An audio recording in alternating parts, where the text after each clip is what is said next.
ఢిల్లీలో ఏఐసీసీ కొత్త కార్యాలయం ప్రారంభోత్సవంలో ఏపీసీసీ చీఫ్ షర్మిల పాల్గొన్నారు.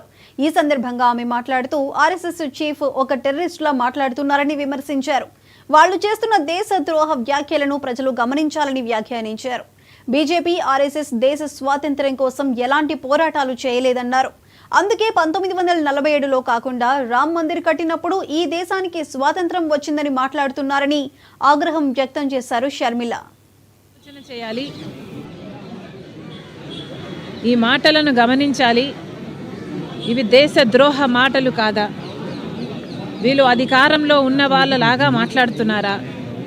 వీళ్ళు టెర్రరిస్ట్ లాగా మాట్లాడటం లేదా? వీళ్ళ వ్యవహారం టెర్రరిస్ట్ లాగా లేదా?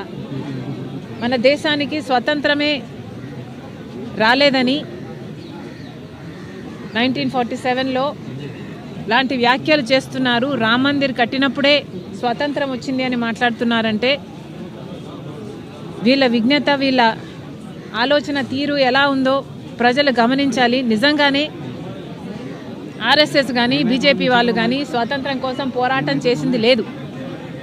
కాబట్టి వీళ్లకు స్వాతంత్రం 1947లో వచ్చింది అంటే నిజంగానే వీళ్ళకు ఆశ్చర్యం కలగడం సహజమే అనిపిస్తుంది. వీళ్ళు ప్రాణ త్యాగాలు చేయట్లేదు. వీళ్ళు స్వాతంత్రం కోసం వాళ్ళ రక్తం పెట్టలేదు, వీళ్ళ శ్రమ లేదు. ఏది లేకుండానే మనకు స్వాతంత్రం, భారతదేశానికి స్వాతంత్రం వచ్చిందని వీళ్ళకి ఏడుపా? నిజంగానే వీళ్ళు అధికారంలోకి వస్తేనే స్వాతంత్రం వచ్చింది అని మాట్లాడుతున్నారు అంటే ఇది టెర్రరిస్ట్ భాష కాకపోతే ఏమిటి అని అడుగుతున్నాం. మళ్ళీ చెప్తున్నా,